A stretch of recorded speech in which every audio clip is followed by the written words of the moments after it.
नमस्कार दोस्तों, चलिए जानते हैं देश भर और बिहार की 50 बड़ी खबरों को। लेकिन उससे पहले आप यह वीडियो किस जगह से देख रहे हैं, कमेंट में जरूर बताएं। बिहार सरकार महिलाओं को आत्मनिर्भर बनाने के लिए मुख्यमंत्री महिला रोजगार योजना पर आरे 1000 करोड़ खर्च करेगी। इस योजना में महिलाओं को व्यवसाय कौशल प्रशिक्षण और रोजगार के कई अवसर दिए जाएंगे। किसानों के लिए कृषि इनपुट अनुदान 2025 के लिए आवेदन शुरू हो गए हैं, जिससे उन्हें आर्थिक मदद मिलेगी। जिन किसानों की फसल 33% से अधिक क्षतिग्रस्त हुई है, उन्हें सरकार से आर्थिक सहायता मिलेगी। अगले 5 वर्षों में बिहार के 1 करोड़ युवाओं को रोजगार देने का बड़ा लक्ष्य रखा गया है। राज्यपाल ने इसका ऐलान किया। जनधन योजना के तहत सभी गरीब परिवारों को 1% ब्याज पर Rs 5 लाख तक का लोन देने की घोषणा की गई है। छात्र छात्राओं को उच्च शिक्षा में मदद के लिए Rs 25,000 की सहायता राशि दी जाएगी। पराली प्रबंधन के लिए जागरूकता और मशीनरी के बावजूद कुछ किसान अभी भी खेतों में पराली जला रहे हैं, जिससे प्रदूषण बढ़ रहा है। कटिहार में एक सनसनीखेज मामला सामने आया है, जहां पबजी और लड़की के विवाद में एक दोस्त की हत्या कर दी गई और शव कुएं में फेंक दिया गया। बिहार रेजिमेंट सेंटर में 550 अग्निवीरों और 80 टेरिटोरियल आर्मी जवानों का भव्य पासिंग आउट परेड आयोजित किया गया। उत्कृष्ट प्रदर्शन करने वाले अग्निवीरों को समारोह में सम्मानित किया गया, जिससे उनका मनोबल बढ़ा। बिहार में संगठित अपराधों को रोकने के लिए पुलिस द्वारा विशेष टीमें तैयार की जा रही हैं। बिहार सरकार 38 जिलों में किसानों के लिए हाईटेक मिट्टी प्रोफाइल तैयार करेगी, जिसके लिए 3 लाख से अधिक सैंपल की जांच होगी। किसानों को अब अपनी फसल और खाद के लिए डिजिटल प्रोफाइल उपलब्ध होगा, जिससे खेती में आसानी होगी। बिहार में अगले 7 दिनों तक तापमान स्थिर रहने की उम्मीद है, जिससे मौसम में बड़ी गिरावट नहीं आएगी। दिसंबर की शुरुआत के साथ ही बिहार में ठंड बढ़ने लगी है, लेकिन मौसम विभाग ने फिलहाल शीतलहर की स्थिति से इनकार किया है। पछुआ हवा के कारण सुबह और रात के तापमान में लगातार गिरावट दर्ज की जा रही है, जिससे हल्की ठंड महसूस हो रही है। मौसम विभाग के अनुसार अगले 7 दिनों तक दिन का तापमान स्थिर रहेगा, लेकिन सुबह और रात में ठंड बढ़ती रहेगी। बिहार के कई हिस्सों में हल्की से मध्यम कोहरे की संभावना जताई गई है, जिससे यातायात प्रभावित हो सकता है। शुक्रवार और शनिवार की रात औरंगाबाद में न्यूनतम तापमान 7.3 डिग्री से दर्ज किया गया, जो राज्य का सबसे ठंडा स्थान रहा। पटना में न्यूनतम तापमान 13 डिग्री से रहा, जबकि अधिकतम तापमान फारसगंज, मोतिहारी और बांका में दर्ज किया गया। मुख्यमंत्री नीतीश कुमार से सशस्त्र सेना झंडा दिवस के अवसर पर निदेशालय के निदेशक ब्रिगेडियर मृकेंद्र कुमार ने मुलाकात की और फ्लैग लगाया। मुख्यमंत्री ने इस अवसर पर Bihar state ex serviceman benevolent fund में अंशदान किए जाने की अपील की। मुख्यमंत्री ने कहा कि यह अंशदान बहादुर सैनिकों के प्रति कृतज्ञता व्यक्त करने का एक तरीका है।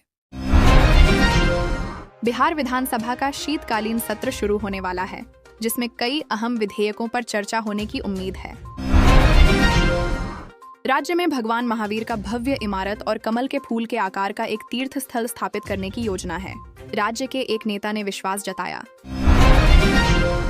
कि बिहार अगले 10 वर्षों में स्वर्णिम काल की ओर तेजी से बढ़ेगा।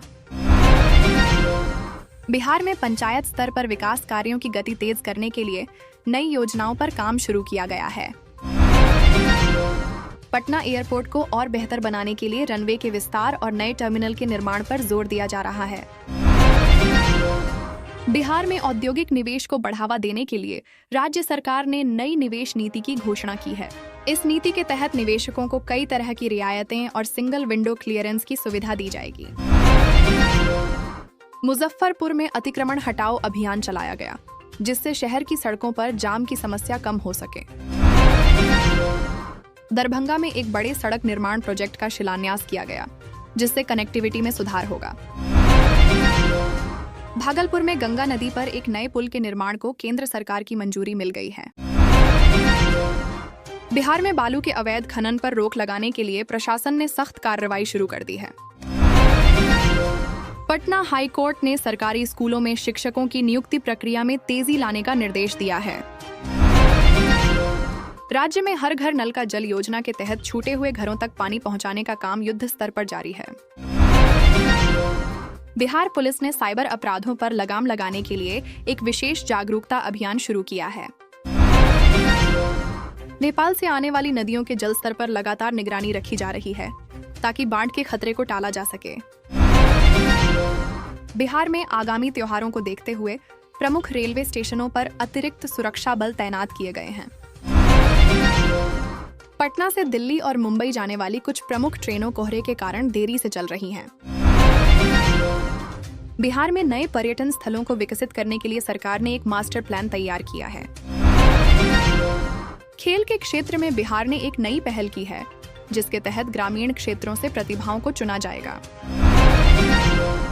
बिहार क्रिकेट एसोसिएशन ने आगामी रणजी ट्रॉफी के लिए अपनी टीम की घोषणा कर दी है। बिहार के खिलाड़ियों को राष्ट्रीय और अंतर्राष्ट्रीय स्तर पर खेलने के लिए बेहतर ट्रेनिंग सुविधाएं मिलेंगी। राजधानी पटना में एक बड़ा पुस्तक मेला आयोजित किया गया है, जिसमें बड़ी संख्या में साहित्य प्रेमी पहुंच रहे हैं। राज्य सरकार ने सरकारी नौकरियों में पारदर्शिता लाने के लिए ऑनलाइन आवेदन प्रक्रिया को और सरल बनाया है। बिहार में शिक्षा विभाग ने सरकारी स्कूलों में ड्रॉप आउट दर कम करने के लिए नई योजनाएं शुरू की हैं। गया में विश्व धरोहर महाबोधि मंदिर में विशेष पूजा अर्चना का आयोजन किया गया। बिहार के कई जिलों में किसानों को जैविक खेती के लिए प्रोत्साहित करने के लिए प्रशिक्षण कार्यक्रम चलाए जा रहे हैं। पटना में वायु प्रदूषण के स्तर को नियंत्रित करने के लिए शहर में बड़े पैमाने पर वृक्षारोपण अभियान चलाया जाएगा। केंद्र सरकार की एक टीम ने बिहार में चल रहे स्मार्ट सिटी प्रोजेक्ट के कामों की समीक्षा की। बिहार सरकार ने बिजली चोरी रोकने के लिए एक विशेष टोल फ्री हेल्पलाइन नंबर जारी किया है। राज्य में सड़कों के रखरखाव और मरम्मत के लिए पथ निर्माण विभाग ने एक आपातकालीन फंड स्थापित किया है। बिहार में नए डेयरी प्लांट स्थापित करने के लिए निजी निवेशकों को सब्सिडी देने का ऐलान हुआ है। पटना में मेट्रो रेल परियोजना का काम तेजी से आगे बढ़ रहा है, जिससे भविष्य में यातायात सुगम होगा। राज्य के सभी जिलों में सरकारी योजनाओं का लाभ सीधे गरीबों तक पहुंचाने के लिए डिजिटल प्लेटफॉर्म शुरू किया गया है। बिहार के कई शहरों में कूड़ा प्रबंधन और स्वच्छता के लिए नई मशीनों का उपयोग शुरू किया गया है।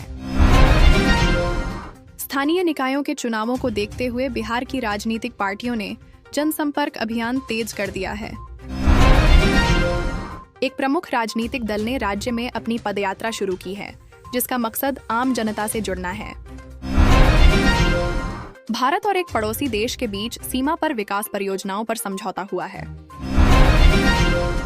संयुक्त राष्ट्र महासभा में गरीबी उन्मूलन पर भारत के रुख को समर्थन मिला है।